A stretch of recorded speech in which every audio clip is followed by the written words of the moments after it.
I want to first say thank you all for joining. And I'm going to just read off. We're going to start from my screen. So Maria is first, and she is a photographer with over 9 years of experience, and she's always been passionate about capturing beautiful moments from my clients. However, it was not until I began specializing in boudoir that I truly found my calling. And I feel like all of us can say something similar, honestly. And then we have Velvet is an erotic photographer and certified sex coach based in Atlanta, Georgia, with over 15 years of experience in photography. She empowers individuals and couples through her work, blending photography with coaching to enhance confidence, sensuality, and self-love. And then we have, okay, here we go. Lysandra is an acclaimed boudoir photographer and educator based in Norfolk, Virginia. I always say that. I feel like that's how y'all stay over there, so I'm gonna keep it with that. Where she empowers you to let your freak flag fly. Every time I say that, I always get tongue tied. Like every time I say it. And you know what's I love it. interesting? I'm reading this book, and in the intro, that is what she puts at the bottom of the intro is let your fleet. And I was like, look at this. Look at this. Look, this is, I got to talk to you about her Sounds books. like Her books are read. Yeah. All but like her as an author, because that's what she does. Like she can't put a book on Kindle because she's afraid they might take it off because of what is inside the book. So I think you all they took mine off. They took mine off of Amazon. Yeah, so I think you would like her book then, because yeah, you had to buy it like that. But my first question, and I guess we'll go in order, and Maria, I'll say it to you first, is what is a myth that people have about using kink and boudoir that you want to dispel or that you think is harmful? Oh, I think it's so many. But I think one of the biggest ones is that it's porn.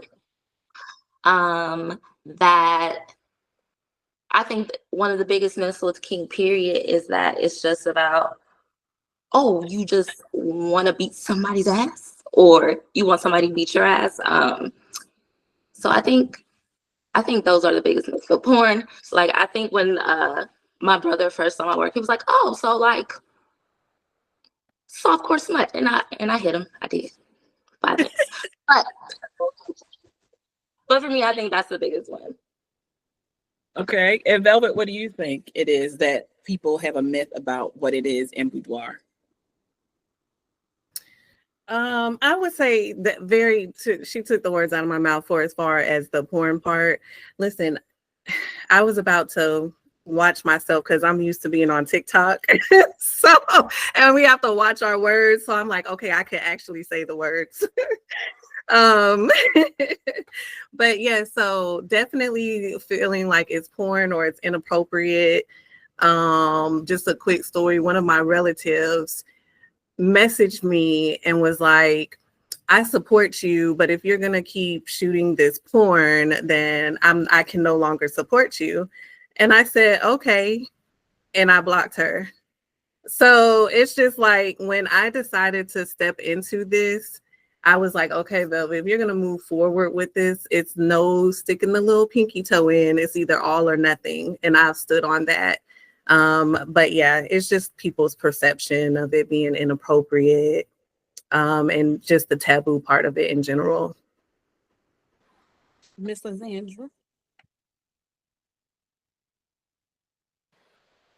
Oh, can you hear me? Yes. And what can you remind me of the question again? Sorry. Yeah, no, it's okay because I got it. Yeah, I can. What do you think is a myth that people have about boudoir and kink that you want to dispel?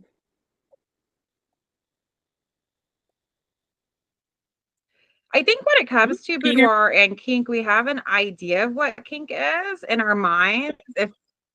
Yeah, I can. Are you able to hear me? Okay, cool. I think a lot of times if we're someone who's newer to the kink world and we're not very educated on what it is, we might have an idea of it in our minds. And the imagery is not often very representative of what it actually is. And I think a lot of times we get fetish and kink confused or conflated. And I think it's knowing like how can we best represent our clients' individual desires in a way that is represented without just doing a blanket, everyone gets a riding crop, everyone gets a paddle and a ball gag. I think a lot of people will incorporate restraints and things like that into their sessions without actually taking the time to understand the individual client's relationship to it and knowing what their history is and what their background is. No, it's okay. I was going to say, I I love think there's a little delay. that, Sorry about that. especially about the individuality of each client. So within that, and this is off script because I love that you said that. What are the ways that you talk to your client if they're interested in doing kink within the boudoir space to give them that individuality? And this is a question for everybody. What are the ways that you try to get them to that point to say, okay, what is it that you actually want compared to what they think that you want them to do? So how do you navigate that space? And we'll start from Maria and then just go down again. Okay. So when someone checks that they want to use bondage props, I send them a questionnaire. And I'm usually asking them like, well, how do you want to be not betrayed, portrayed? Have you done kink before? Are there any traumas that I need to know about? And so just communicating, like I was telling, when I did a workshop the other day, I had a client who she switched one of her bonuses and she wanted to do it. So I didn't have all that information. So I was like, well, how are you feeling? Are you wanting to be submissive? Are you wanting to be dominant? And she was like, well, I don't know. Like, what does submissive look like? Like, if I have these cuffs, what does submissive look like? Well, it looks like, one, you're wearing them instead of, holding them or putting them on. So I think just starting off with communication is the best way. That's how I communicate. I ask questions. Velvet, how do you feel about that? And I put the question in the chat, by the way, too. Okay. Let me look. Because I lost it. It's okay. You asked us how we talk to our clients about it. Yeah, so how do you navigate that space of allowing them to still be an individual, even though sometimes I know, even for me with my clients, they really want to know how I feel about them and what they're doing. And I really just want to know more about them. So how do you navigate that space? For me, it's a little bit easier because my bigger genre is erotic. And so it's a thin line between boudoir and erotic. And a lot of times I actually pull boudoir images out of my erotic content because most people come to me for the erotic side. However, when I do have boudoir customers, I think where, the difference is more of the body confidence, the body positivity. And so in conversations that I have, they ask, well, what should I wear? And, are you going to help me pose and stuff like that? And so when they ask me what should they wear, I say it ranges anywhere from like you having a robe, t-shirt and boy shorts, lingerie, or nothing. It could be what you feel comfortable in. And I think also because what makes me slightly different is I do shoot in their homes. I don't have a studio that I shoot in. And so being that we're in their homes as they feel more comfortable, then we can also get into those types of things. I do ask them beforehand, again, in conversation, because they're like, oh yeah, I've looked at your erotic photography as well, even though they've contacted me for boudoir. And I'm like, oh yeah, what did you like about it? And so kind of ease that way. And well, is this something that you would like to, it doesn't have to be this way, but are you open to even something, just a blindfold or something like that? And we go from there. And then when I take the boudoir content out of the erotic content. Sometimes it's intentional where I'm like, okay, I need to get, more softer, mild, especially for social media. So sometimes it's intentional, but a lot of times it's not, because I think I shoot in a wide range in general with the purpose of being erotic, but there's always going to be something that's boudoir that I could pull out of it. I hope that makes sense. It does. It does.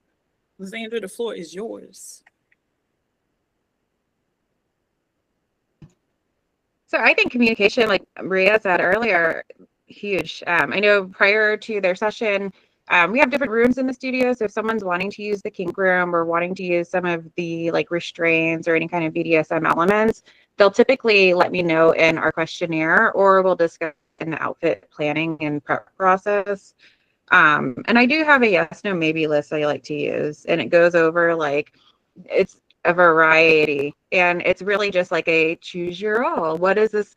Like, gives a big range so that people can find themselves along the spectrum, just so that way, if it's something that they're like not sure of, it can be a maybe. It's not something we have to dive into, but at least it's providing that awareness that, hey, this is a possibility, and this is something that if you're interested in it, we can. I do like a little bit of a sexual personality inventory in our questionnaire too, like getting to know their history and their background when it comes to like their connection with their self, their connection with their sexuality, how comfortable they are with expressing it. When it comes to like power dynamics, I love to ask, especially when it comes to posing, like, talk to me about power dynamics. How do you like to see yourself? Do you like to see yourself a little bit more dominant, or do you find yourself being a little bit more submissive? And from there, when I'm shooting, like if I have a client that's more dominant, I'm going to be talking to them and shooting up at them in different ways. I'm going to be posing them in ways that make them feel very powerful. And so it's making sure that I am allowing the energy to shift while giving them lead and giving them more creative direction, giving them more like access to power, I guess, during the session, more and just, I don't know how to describe it, but it is creating an environment where I am leading with what I know that comes natural to them. So I find like with outfits, that can be very helpful in knowing like where someone falls along the spectrum. Clients bring in different props or different things. We have stuff at the studio. If I find they're looking through the closet and they're picking things up like, ooh, I like this, then I love to ask more questions. And I think I will say a lot of my clients are like repeats at this point. So we're very comfortable. We have a lot of like community events. We talk about these things very openly. And so from that, I get a very good understanding of who they are like prior to the session. But throughout the shoot, I am like prior to planning, incorporating into the process of like outfit selection, things like that. How can we infuse like your sexual personality into each facet of your session? So like the outfits and props and the shoes, like things that we wear that are going to elevate us. Like, how can we incorporate all of these things so that when you're physically embodying that space, it's not even a question that you feel how you feel, because it comes through so much more naturally.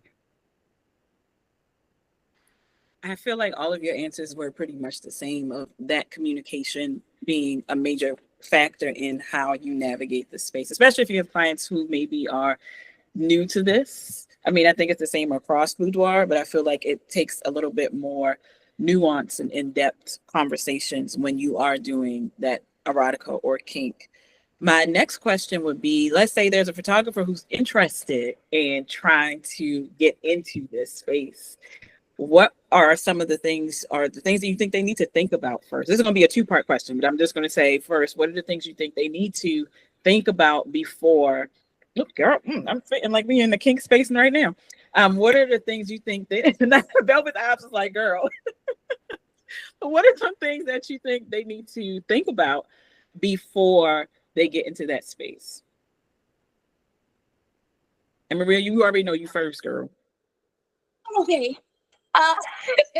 So educating themselves is the biggest one. I think everyone sees like the Honey Burdette stuff, and everyone goes and grabs it, and then everyone's spamming everyone in groups like, okay, spam me with poses, but you don't understand like the significance of these things that you're using. And when you don't understand it, how are you going to explain it to a vanilla client who doesn't understand it? So educating yourself, whether it's books, whether it's taking a workshop, whether it's watching the documentaries, there are good ones, whether it's exploring your own kinks, like education is the biggest thing. And I forgot the other part of the question. What was the other part? That's the first part. We just gonna go Oh, with that. okay. Yeah. I have a second part. I might forget it before we even get to Lysandra, but that's my first part. Okay, is it my turn? Okay. I would say along the same lines, if you can, I would say immerse yourself within the kink community. And even what do they call it? Adjacent communities as well. So with being in the erotic space, I've ran into all different types of communities. And so that includes kink, that includes poly, and so when you start working with those people, having those conversations, learning from them, going to their events, being a part of their community, joining their groups and stuff like that. And that is just like, besides, the books and stuff, immersing yourself in it is like A1 to me. I learned so much just from being putting myself in those communities.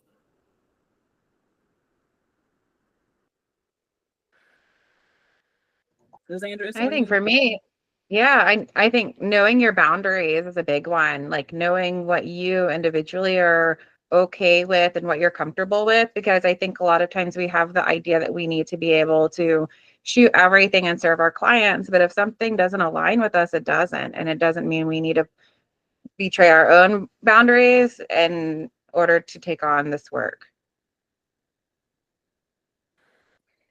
I I love. agree. That's true. Yeah, I agree with that. Yeah, I really love that. And y'all can unmute and talk because this is a conversation. That's a huge one. I think as a lot of people don't realize, especially I realize this when we're working with people who are new to the space, they don't automatically understand that, especially for me, since I work with Black women, like, yeah, you can say no. Like you really can say this doesn't make me feel comfortable. I don't want to do this. And it's not bad. Like it's not bad. It's okay to say I don't feel comfortable. And as a professional, it's up to me to just immediately stop. Yeah. And I think that's something that a lot of our clients, women in general, will definitely have a power struggle within themselves to get to that point. So Yeah, giving consent yeah, with I that think as well. Yeah. so that actually, I was going to ask the second part to that question, but within that consent and the boundary space, if there's someone that's coming to you and they want to do this, but they're not exactly sure where to start as a client, what are the first things that you would guide them to do and to help them to do? Let's say if they have no idea what they want to do, because I know a lot of times we have women who are going through transition or people who are going through major transitions and they are just like, let me give you the money and I just want to go all out. I don't care. What would be for you if this is something that is new to a client? How would you set them up for success in that space to get them to that point where that bravery, that courage comes in? So again, I think it starts with that questionnaire that I send out because there are so many things listed. And usually if they have, it's always they'll read something that'll like turn it on, like peek it, and then they'll ask me. And then that kind of opens up the conversation. And then I guess usually I'm gonna be honest, usually that's it for me. Usually when they come in, we're sitting and we're talking and we're seeing how they feel that day. Like, okay, so you chose dominant, but is that what you still feel like right now? Like, do you want to try something else? Do you want to switch in between? Do you want to see like what feels the best for you? Do you want to be a little bratty tonight? Because I'm a brat, I can teach you how to do that. That's fine. But so that's that's pretty much it for me.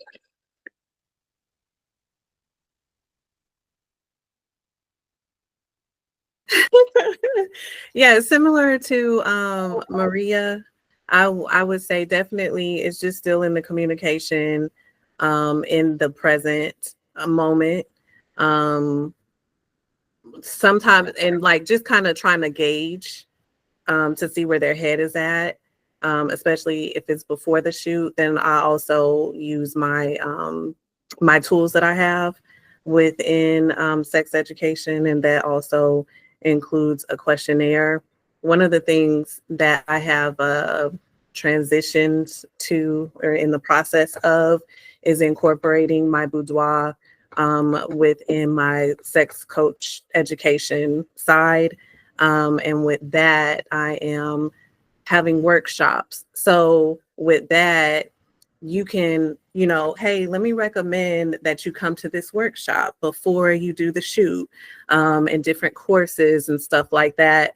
And so I'm really excited about moving it in that way, because I didn't want to stop the photography, but my passion, I will say, shifted, but it didn't take away from the photography. So I'm like, this is what I'm going to do. I'm going to incorporate it. So that is what I'm currently doing. I think for me, for clients that are like in the space where they're not sure, I feel like the studio is like a sensual playground to find out. It's like fuck around and find out. We have all of these fun things. Let's play. So I think being able to create like a very sensory and tactile environment for them has been big. Like I like that everything is very like plush and soft. Or I'm a big leather queen. I love leather. That is my love. So I always encourage clients, like when we're posing, like I have a leather bullwhip. It's mine that I like to just like crack for like stress relief. But it's really for clients, like take it and run it along your hands or run it along your neck. How does the leather feel for you? Smell it. How does that feel? Like, does it invoke any feelings? Because for some people, it could be like, oh, like a primal. And for some, it's like, that does nothing for me. It's like, no worries. What about this? Some people might like the feelings of restraints and stuff like that. So I like to create like the ability for them to like really be like hands-on and tactile with things, so that they can like see, is this something that feels good for you? And like on the spanking bench, for example, like I had one client recently, like she's like, I'm not going to be on that because it puts me in a very vulnerable, prone position. I don't like that. That right there is a hard no for me. I'm like, that right there is huge. That tells me when it comes to posing, I'm not going to be putting you in positions that make you feel vulnerable. So like things like that, like it helps me a lot with like the furniture and the different areas, so that I can really gauge and show like, here are all my toys. What do you want to play with? With Lysandra, I'm not gonna lie, like when I see different clips of your studio, I'm like, oh, I would just love to just really go and see. I could see how that could be like a really dope, in-person playground for them to just be like, oh, and have their pick. Oh yeah. I'm opening up 2 new rooms right now, so I'm like so stoked. That's dope. That's dope.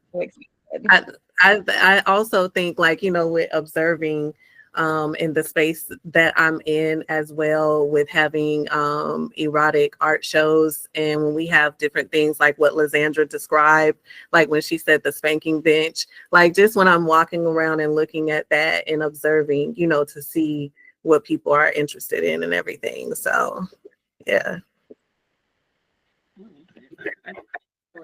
Because you all do workshops. I think that's the biggest reason why I actually wanted you to be present on this. Actually, I went to, what was it called, Lysandra? Where did we go to? Exotica. Because yes, we went to a Yeah. he invited me, and I took my ass straight to Dulles. But it was an amazing, like it was an amazing experience.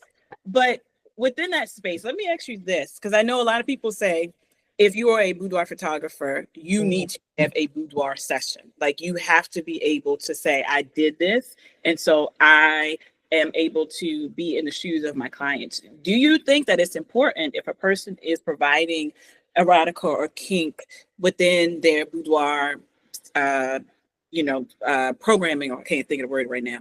Do you think it's important for them to have done a kink inspired or a kink type of session themselves? And this could be for anybody, because I know people may have varying degrees of yes or no, or maybe. Yeah, I promise you that I was going to say that and I lost it. A lot of times I'm going to say this and it goes right out of my head. Because one of the things that I was going to say too, going back to, with helping the clients feel comfortable is, practicing what I preach. And sometimes I do tell my story, or I show them my image. I get in front of the camera. You do, so I do think that is important, because if we are telling them, be comfortable with yourself, be confident, embrace this, embrace that, I think that is important that we do. Now, with saying that, it doesn't mean that you got to go all in and you got to go to the, highest level. It could be, just at the very beginning level, but you've done it. You've done something, and then you can work your way up if you want to. So that's pretty much my answer.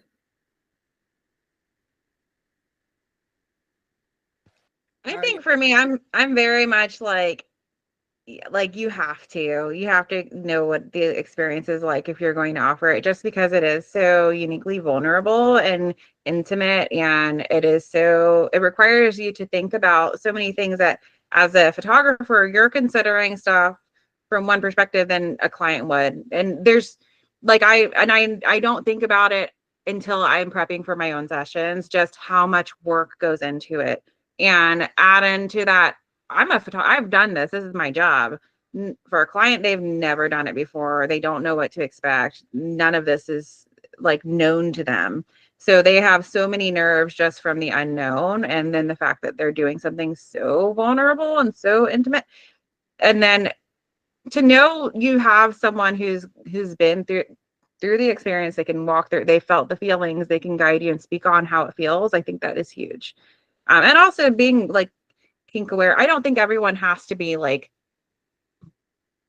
the world's next Miss Dominatrix, but I think if you're going to offer to this community, it is important. Like I think you should be authentic to yourself. If it is something that is authentic to you and is an important part of your sexuality, absolutely you should express it. You should shoot it. You should share it. That is something that you love. You should own that shit.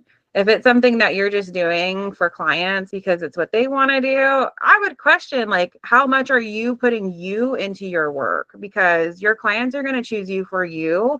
And if you're putting shit out there that is not authentic to you, but you're just doing it because it sells and because X, Y, and Z other photographers doing it, then it's really not for you. You're doing it to appease someone else.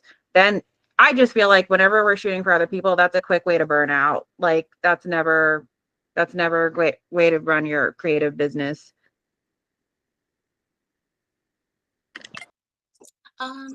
Yeah, I mean, they pretty much said it, but yeah, I think you should incorporate it a little bit into your own shoot.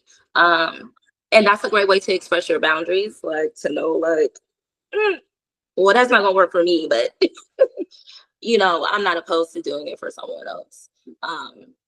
And I've done a little stuff in my shoot, so try it out. Definitely.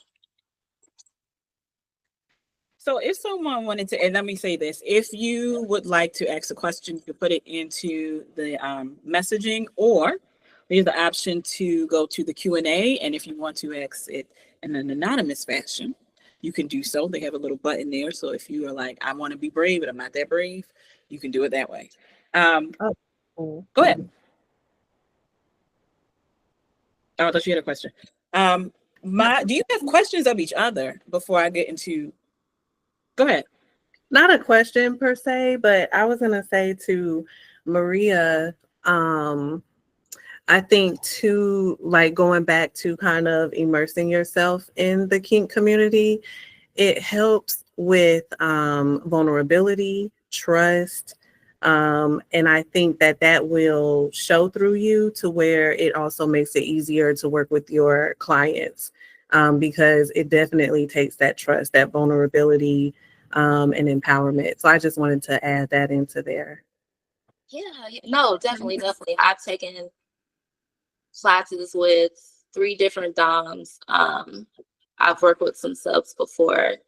I'm a little tanky myself, so so I agree. Immersing yourself in it is really important too.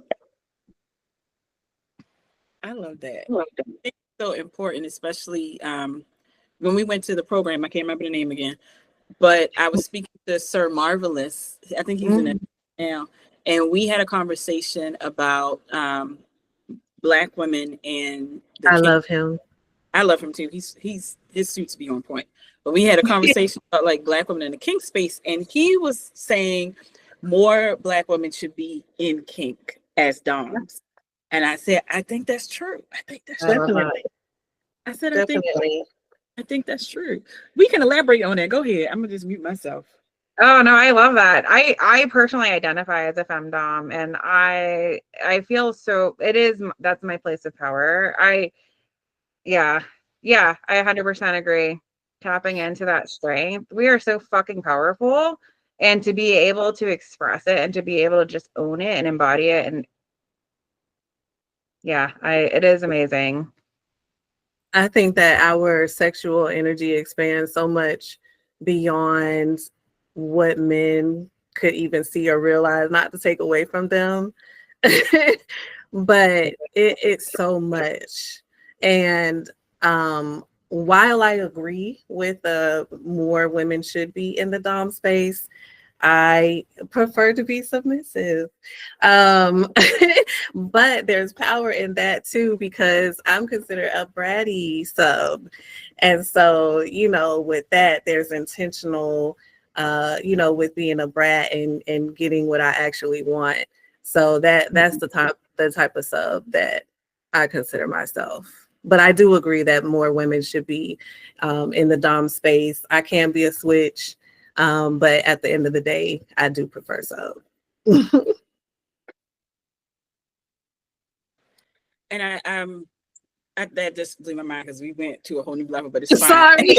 You know what was funny though? What was funny is watching you all speak about this, and just watching your face, even though we're on, the screens and whatever, so you don't get the full picture of what it is. You could see how you came alive when you spoke about it, and how it's not just something that you do. Like this is a part of how you work your life.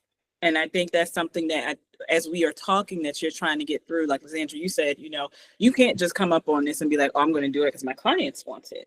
I need to be actively engaged in the space to provide this service. And I love that. I think that's something that a lot of people don't realize. They get, like you said, the spreader bar, and they're like, yeah, we just spread your cheeks. Open your leg. Go ahead. Exactly. Like go ahead. Because and it's funny because you always see around a certain time everyone is selling the products that they bought. We're done. Yeah, I'm like, I'm done with this kink stuff. I don't know how to do this. So let's say it's just starting out. If they're just starting out, like they're getting into the community and they're just starting out, what are some things that you think that are important for them to buy? Let's just say in general, if they're just trying to get started as a photographer. Not Rhea face like, girl, she going through her list of stuff she bought that she got. What are some things that you feel? Go ahead. I think like blindfolds or like silk ties, those could be a really great starter kit for like BDSM light, because that's something that like we can take a guy's necktie and do like a little cute restraint, or even a ribbon, like a nice ribbon. So it doesn't have to be crazy, and also it's easily undone and things like that. So that could be like a blindfold that it's very light, like a riding crop, I feel like is a good intro. Or like a riding crop or flogger. Those are things that you can play with in the studio that are a little sensory. And then also, like, if someone who's never had experience with it, maybe they might see it and be intrigued by it. Beginner starter kit. I probably wouldn't put a ball gag in the beginner kit. That's more like advanced level. Right. I definitely was gonna say blindfold too. It's so funny. To add to that, I would say anything that incorporates your senses and also sensory deprivation. And so that includes the blindfolds, that includes the restraints and stuff like that. So just on the lighter sense. Yeah. I don't say I bought a lot of stuff when I first. I'm not gonna lie. But I think starting out something simple like the cuffs. I did get the blindfold. And I used to like to get just like ribbon because you can tie and do things with ribbon and it's not so like constricting. So. I ain't gonna hold you, and then Kat, I'm gonna let you give your 2 cents, even though I know you're gonna try to. It don't have to be perfect. Yeah. One of my good girlfriends who is in Cali, she does a lot of work in the space, in the kink space, tantra. She has all the designations, and she gave me a box of just shit. I got a FedEx box, and I was like, okay, all right. And so I've been like, you guys are giving me, I think, the ammunition that I need to start incorporating some of those things into. So I think I wouldn't do it on a client first. I would find somebody and be like, okay, I want to first try these things and see if they work. But you guys are like putting it in my face that I need to actually use the things that, because it's a lot of stuff. Even like a cute like lace mask for selfies for you. You don't even have to wear it, but it's not like it's not hiding anything, but it's the feeling and the sensation of like the blindfold on you. That could be a cool like little intro into it for you. That's where Sandra keeps taking, because she keeps taking everything that I'm gonna say, because not necessarily the blindfold, but even going back to your clients, like she mentioned with the men's tie, and she just mentioned the lace blindfold, because I was gonna say, even texture. So when they're asking you what to wear, you can be more specific. Instead of just saying a robe, then you can say, a lace robe, or something sheer, because like she said, you don't have to put it on. You bring a sheer scarf and they can use it to where it's going to touch on their skin, and then they'll feel it and get into it. That was good. I appreciate it. Go ahead, Kat, and don't listen, because I'm gonna call you out. I already know. Hey y'all, I'm Kat. I have Boudoir by Tony. I'm a terrible marketing person, so that's a whole nother thing. But the website is finally live. But anyway, so my issue has been, I've been doing photography probably, I don't know, maybe 12 years or so. Boudoir, maybe 2 years, something like that. And I have this crazy internal battle. I've talked to Alicia about this, but so the kink world, all those things, that's totally my lane. That's me, 100%. 1000%, that's me. But I am very, if you know me in person, I'm an open book. I don't hold back. I'm nudity, all the things. I love all that. But then there's another when it comes online. So She's breaking up a little bit. Oh, is it just me? Track practice. It might be me. Practice. Okay. Let me see. Yeah. My card thing is over here. Am I still out? Better, worse? It's getting a little bit. Let me see. Okay. So my issue is always tying stuff together. Like just being myself online as a whole, it don't happen. But people, without me saying anything, people who know me, everybody comes to me for all the dirty things. Like, I do that stuff, but it's no way, if you didn't know, like if you're a stranger, you wouldn't necessarily know that. You might see me at a party, but you wouldn't know that, So I don't know how to do that, but that's where I want to be. I think opening Oh, go ahead. maybe opening things up for like one thing we didn't really have a local community here. I found that we really had to create it. So hosting like little meet and greets, and at first, like when I was doing it, I couldn't have people in my studio because it was too small. So I would do it at like the restaurant across the street from my studio, the Italian spot. And we would just do like it's our Let's Talk About Sex monthly meet and greet. And each month it would be a different topic. And I would post a topic and put it out there and people could come. But creating that space so people could like join if they wanted to, and knowing like, hey, we are offering that conversation to where if you want to learn more, you can come here and learn about it. It helped them get to know me personally and then get to build the community. And that right there was such a huge driver for the studio. But Okay, hosting like a paint night, you could do a paint night where you're like an after dark paint night. Yeah. Something like that. Like, Okay. I would say for me, even besides photography in general, and besides photography in general, I always say, because I'm more of an introverted person, but business kind of forced me to be an extrovert. And so people always be like, you're such a people person. I'm like, no, I'm not. Like, but because I know, like, it's hard to explain to where it makes sense. But even I can give an example. So I was out and I was at a mixology class. I'm planning this event coming up. It's an aphrodisiac event, right? And so the couple that was across from us, when they were talking, I forgot what was said, but I asked them because they're new to the Atlanta area. So I'm like, what kind of things do you like and where have you been? Where do you look for your talking to them?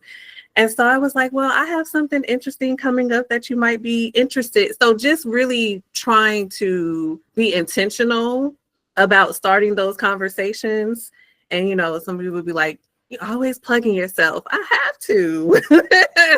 And so with that, just, you can be comfortable in something that you're talking about and having those conversations by being intentional and initiating. I know it's, it can be hard for some people because it was for me, it didn't come easy, but slowly, it just is natural. Okay. That's I don't helpful. know if that helps. I'm an extrovert. I'm totally an extrovert. Yeah. And even like with boudoir pictures, I like to push the line, but I don't even know how to make someone, I'm always worried about someone being uncomfortable, that people be like, hey, I'll take this off. I'll do this. I'll do whatever. And I'm like, oh, but I don't know how to be like, do it, because I'm so worried about like the line of, are you good? You still, you straight? So I'm working on it. I also feel like I have that struggle too. Like I always worry about making them. I never want my clients to feel like sexualized or weird or like they're in a pose that is super. But literally, I'm an erotica photographer, so like, make that make sense. So, but I think that by guiding them, like how do you asking them like, what is your comfort level when it comes to nudity? That helps me a lot because I know like if someone wants to get like, are you, or even asking, are you okay with topless or bottomless? Asking specifically, a bottomless image is a whole different vibe than a topless image. So like, that's a different kind of like, are you comfortable with full nude? Like that helps me a lot when knowing like, I find outfit planning helps me immensely when gauging clients' comfort because I can tell if they're comfortable revealing certain things, if they want to stay a little bit more hidden, like if they're going to gravitate towards something more strappy or something a little bit more lacy. It helps me a lot with like sort of knowing like what is their mental space for the session and like what kind of things are they wanting to capture or highlight. Okay. Thank you. Yeah. Okay, can y'all hear Alicia? You okay? My computer did some random shit and my screen just stopped working. So I'm on my phone. So forgive me for that. Does anybody else have a question? Okay, I just wanted to make sure because that was really weird. Like I was hoping y'all wasn't seeing me because I was like, okay, I have no idea what's happening right now. Thank you, Kat, for that question. I think that's important is if you are trying to get out, especially I know how Instagram can be about all the things, but especially women's bodies and how they navigate what is and what isn't supposed to be shown. And we know from, I know Lysandra, your account was taken down. I think Velvet, you also had issues with your account being taken down. So like how do you 7 times? Yeah. So how do you navigate that if someone is trying to just get themselves started and letting people know outside of, we of course have our websites, please have a website, but of course we have our websites. How else can you go about just getting that space where you can go on social media and advertise? Or what are some things that you do to try to go around that so you don't get your shit taken down? I think I'm more annoyed. It's not even with the rules. It's the fact that I see people with way worse content. And it's like, if you're going to implement these rules, be fair across the board at least. And at least, like, I'll be fine with that. But when I see people and it's like way worse, that like really gets me. However, to answer your question, is that of course you should build your email lists, build, have a newsletter. When I'm getting in the practice of when I post my content, I'm blogging more. And so with that, it's like to see more of this, go here. My links, my link includes multiple links on Instagram. So it's not just to my website, but there is a link to my website. There is a link to my gallery. There is a link to whatever else that I have. So they can just go crazy and explore different things. My erotic photography is I put everything together. But I do still have a separate erotic photography site. So I even have that site, and then people can see, which one? Do I want to be more on the mild side, or do I want to take it all the way?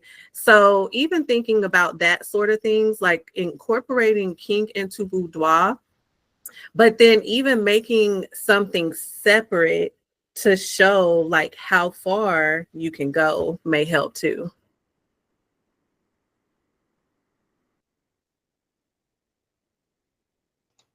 Yeah, I think the website and blog have been biggest things for me. I did have some erotica galleries. I've pretty much taken them a lot of them down though. A lot of my stuff does get flagged on Google, and I was having issues with running ads. So we had to create like a separate PG website. It's not fun, but it has created an issue where clients are asking like, do you even shoot nudes? And like, I do, I swear. So that has been one of the issues I've run into with having to like censor my work for social media.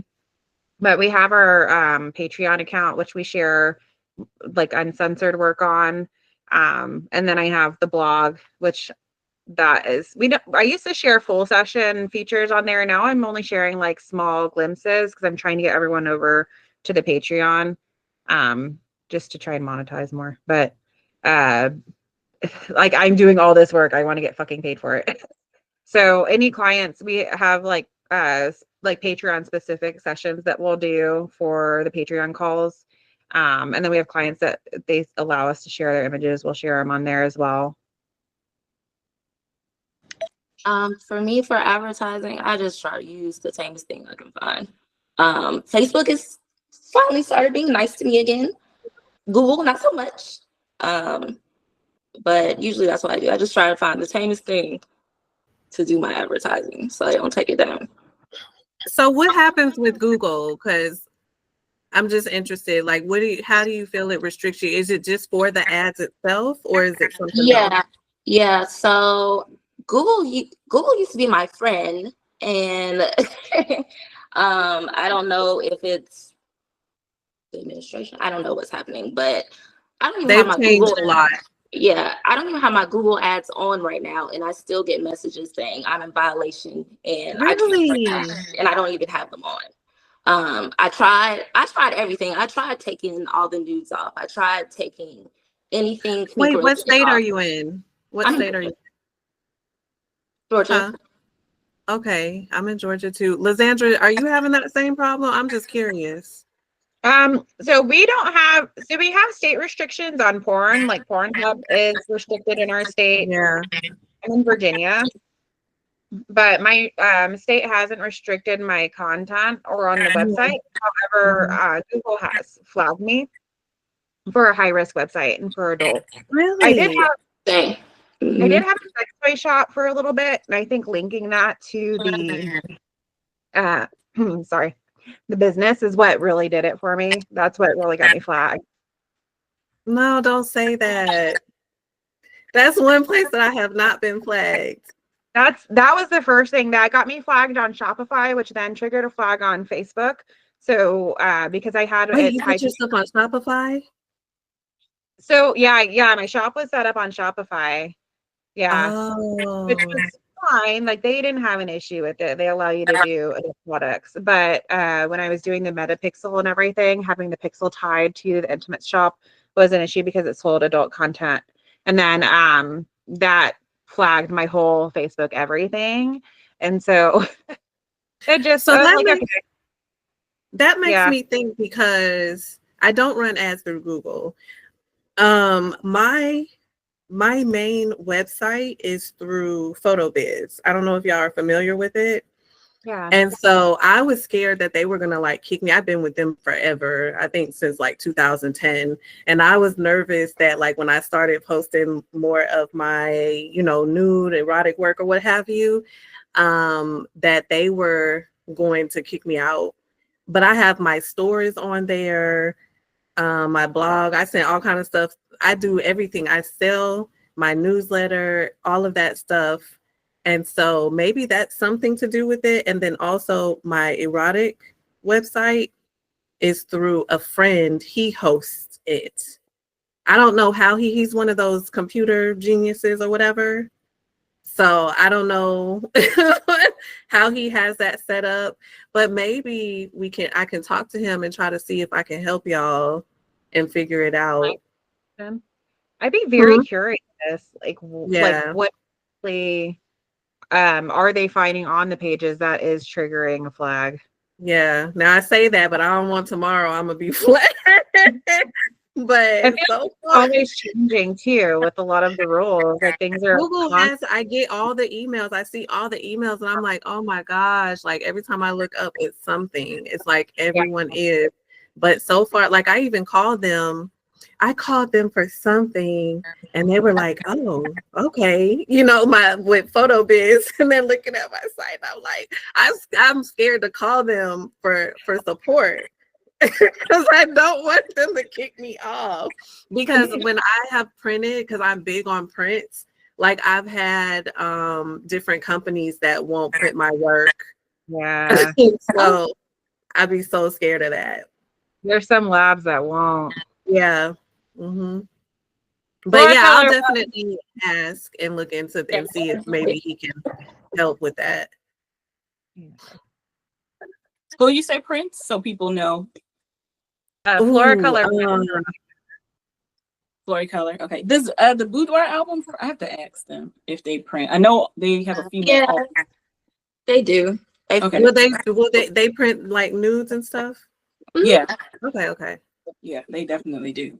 I And know. dream books. Yeah. Now for my canvas, I go through, is it Elephant something? I can't think of the name. I think it's Elephant something when I do my canvas, but regular prints, I haven't done regular prints in so long. Because one of them messed me up. I had an erotic show that I was printing out stuff and I put in the order, they accepted it, and then they called me like last minute and canceled. I had to run to FedEx to have them print my stuff, which wasn't ideal, but it was just like, it was so last minute. It's so much red tape surrounding our industry. I hate it. Even for boudoir, just, you know, there's so much red tape. I'm putting it in the chat. Thank you. I just put Dream Books. I'm on my iPad now, so it's a little bit hard for me to type. But so those are the locations, the companies that we say that you can print are Floyd Color, the Boudoir album, and Dream Books Pro. And they're also in the chat, so you can see them there. Is there anything else? Or whoop, we got a question. Hold on. You got it right on time. I have a question about resources. Like, how do you find good ones? And then how do you all personally know when you're ready to start offering these kind of sessions?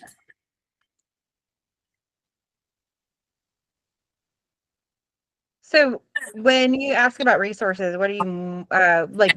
What do you have questions about in general? Sorry, I was trying to find my mouse to unmute. Well, when I first jumped on the call, you guys were talking about like different trainings, workshops and things like that, different communities that you were involved in. How did you go about finding those when you were brand new? Because full disclosure, I'm like very, very vanilla, but am really intrigued by this. But also to your point earlier, I didn't want to just go buy a bunch of toys and be like, hey, this is what I do now. So I want to make sure that I am educated, fully educated before I even start to offer these sessions. So how did you all approach the education side of learning about these sessions? I would say for a large part, a lot of the education you'll find in the kink community is going to be community driven. There are like things online that are resources, but your local community will most likely have munches, and those are like individualized meetups. Like it's like craft meetups, but for kinky people. Like you get together and it's focused around different things. Like there's like a rope munch for people interested in shibari. Everyone gets together and they do education. They'll sometimes have like a speaker come in and teach. And a lot of times these are people that the community will vet. And I find FetLife is a really great website to find like community events. It's sort of like a Facebook, but for like sex. And so they have groups and they have like local, you can go on there and under like the explore area, you can put your location. You can put like groups, look for local groups in your area. And I would say, let me find, hold on. I'm going to drop some links. I was looking for some on my phone too, but I was like, I really don't know anybody's name. I know part of their name, but I'll drop some into the chat as well. I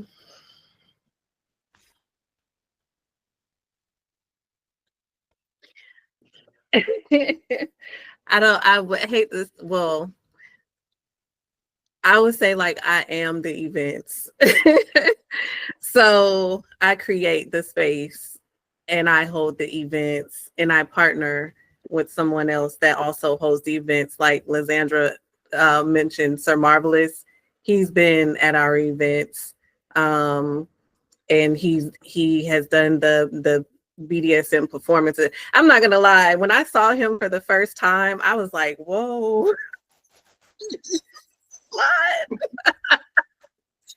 But it's such a great experience. So I'm not like trying to plug myself, but literally I hold the space for the events. And I think that is definitely good to go to. I'm also creating a resource list because the people that I talk to about sex education, they're like, well, we don't have Black people in BDSM. Yes, we do.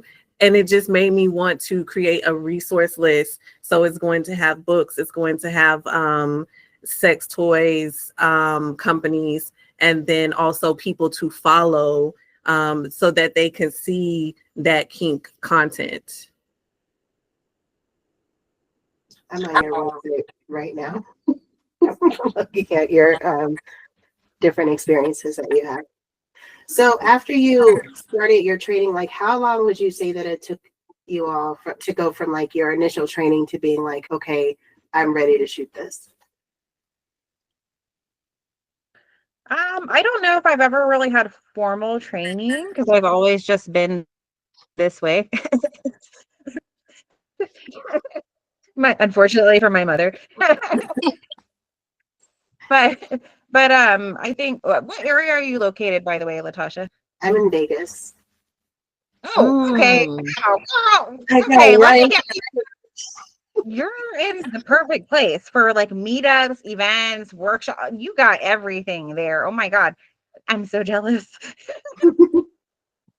Right? Yeah, I know Okay, there's so like a community, but I'm just like, without me like even knowing anybody that is in that community or is even interested, at least openly, it's like knowing where to go and like feeling safe enough and confident to go and explore these things. I'm just like, I don't really know where to start. Will you travel Okay. to Cali too? Yeah. Yeah, because there's also a lot in Cali. I will say there are a lot of sex clubs in Vegas, which could be a really great place to get a start. There also are dungeons in Vegas, which a dungeon typically will have a lot of education itself because they'll typically host workshops, they'll have newcomer nights, they'll have like consent guidelines. Most dungeons require anyone that's joining or attending to take like a class on like consent and basics and safety and stuff like that. So they definitely have some dungeons in Vegas. So if you're wanting to learn more, yeah, you don't have to do any, literally, I say go. And even if you're going to like a sex club, you can literally just watch. You don't have to do anything. That's the funnest part, just people watching, like just go and watch. But I would also to ask your clients, like, hey, put a call out. Like, would anyone like to host me? Like, I'm interested in learning more about kink or BDSM. Are you a part of the community? And would you like to bring me along to one of your group nights? I'm just wanting to educate myself more, not necessarily participate, but I want to know more about the community. I think that could be cool because then it's a client who's like, oh, let me show you, girl, because I think would be the best way because it's someone you trust, you've built a relationship with, you work with before, and they can guide you and that right there is such a bonding experience. So much fun. My first rope jam I went to, I Quiet went and with Kept check Eventbrite. Oh, no, sorry. go ahead. No, I was just saying Quiet as Kept check Eventbrite too, because people do post their events on there. Okay. Yeah, Meetup is good too. I went to my first party, lifestyle party with Meetup. And then like Lizandra was saying, like a client, I went to my first rope jam with a client. Like we were both interested. We're like, she was like, she wanted to be tied. I want to learn how to tie. So wait. Another thing too, once y'all start to immerse yourself, people will start reaching out to you too. Because I had a lot of people that reach out to me and they find me. I want to do that. They want to host events with you or collaborate. Oh yeah. Do you all do anything different in terms of like insurance if you're offering like rope sessions and things like that? I don't.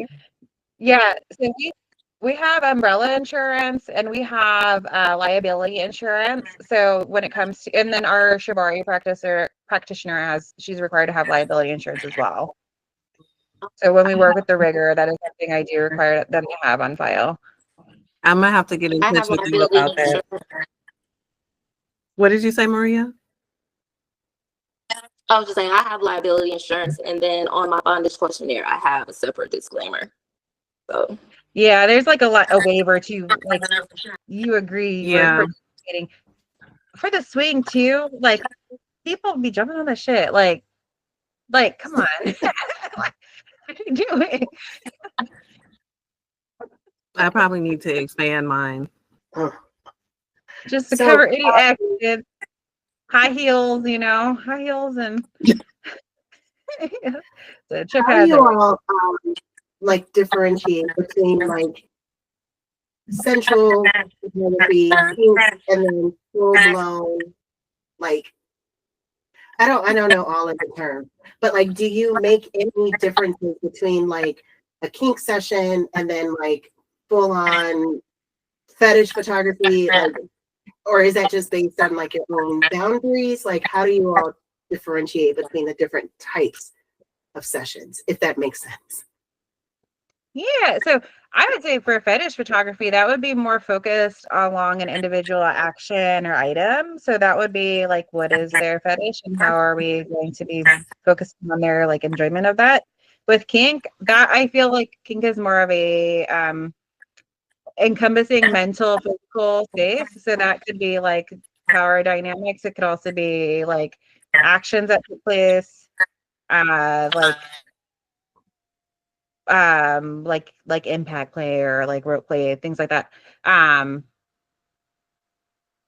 Oh my God, I'm sorry, my mind just blanked. I can't remember what you asked me. No, that's okay. Question? No, I think I got it. It was more like the Oh, how do like you the differentiate between the different types? Like yes, sensual and yeah, and I kink think with and like then yeah, and like with sensual, that's more like sensory play. That would be more I think that's incorporating like the experience aspect, but it doesn't like you can incorporate sensory anything with a boudoir session. Like it doesn't have to necessarily just be kink focused. I love when sessions I'm like I want all 5 sessions engaged. Like I want them to like feel good mentally, physically, all that. Like smell good, get some good mhm. drinks, whatever, like so I think that you can incorporate each one in different ways, but it's really your intention with it and what your client's driving, like what is their end goal. So like what is their desire for the session? What do they want to feel from it? Like when they look back at their images, do they want to remember the experience of it? Do they want to focus on a specific like I have one client who had this rubber suit. He loved rubber suit. And like rubber and latex was a huge thing. So that would I would say was more of a fetish session because it was highly fixated on the rubber aspect and like um the heat, the constriction, the slickness, the look of it, all of it. So that was every aspect of that leather and rubber he wanted like focused on. So it's more focused, I guess. And so I guess the intention of the client helped drive it. Thank you. I think those are all my questions. I hope that helps. It definitely helps. Thank you. Thank you for asking. First thing I want to say, because it's about to be like 15 minutes from 8:30, I want to ask if there are any more questions that anybody wants to ask, because I want to make sure that like it's 8:30 here. So I know people got things to do. To wrap up, is there anything that each of you want to say to people who are maybe, let me not even put a caveat on it. Is there anything that you want to say in closing? And we can start with Rhea. Oh, it's doing that to me.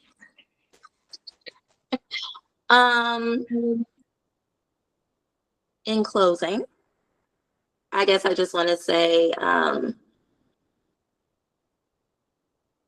I still do think, yes, immersing yourself in it is key, and also education.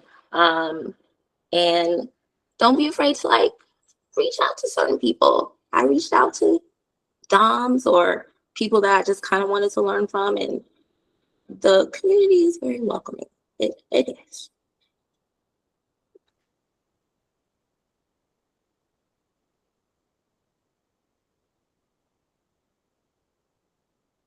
Sorry. I was all into it. I would say, I don't know. I don't have a closing, except like, we're a community. That's what Alicia preaches. So if you guys have any questions, I'm open outside of this. I really liked, even though I was nervous, still am, I really like this. And I don't know about you, Lizandra and Maria, but sometimes I feel by myself in the industry like I have my own lane, but I still want to, interact with others that do the same thing. And so, but I do feel kind of like alienated sometimes. So I do like this, and I just hope that we can stay in touch more after this. And like I said, anybody that has any questions, feel free to reach out to me. So thanks for having me and thinking about me too, Alicia.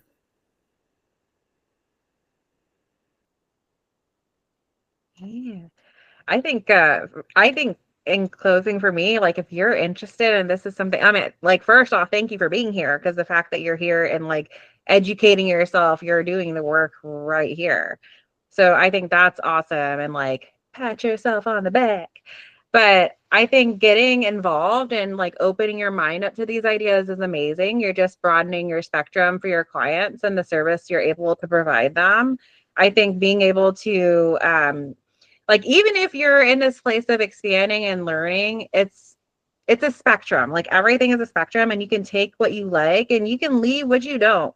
And the coolest thing about it is being able to be around a community that is going to be very open, because I find in the kink spaces, the people are often extremely loving, extremely open, and so excited to share their thing with you. They're like, oh my God, let me tell you about this thing I love so much. I love it so much. It's like my favorite thing, and they will share it with you.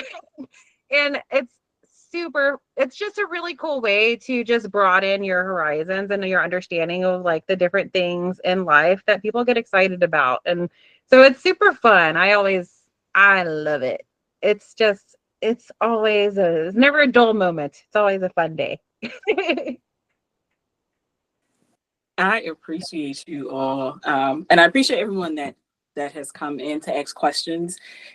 Because I do think that sometimes we see things in vacuums instead of, like you said, being a part of the broader boudoir space. Because it is, for some people, stepping their toe into something that they would like to, but just giving them permission, which is the same thing that we do for our clients, giving them permission to let your freak flag fly. But my brain was like, is your mouth working with the words just saying? Yes, I think I got it right the first time.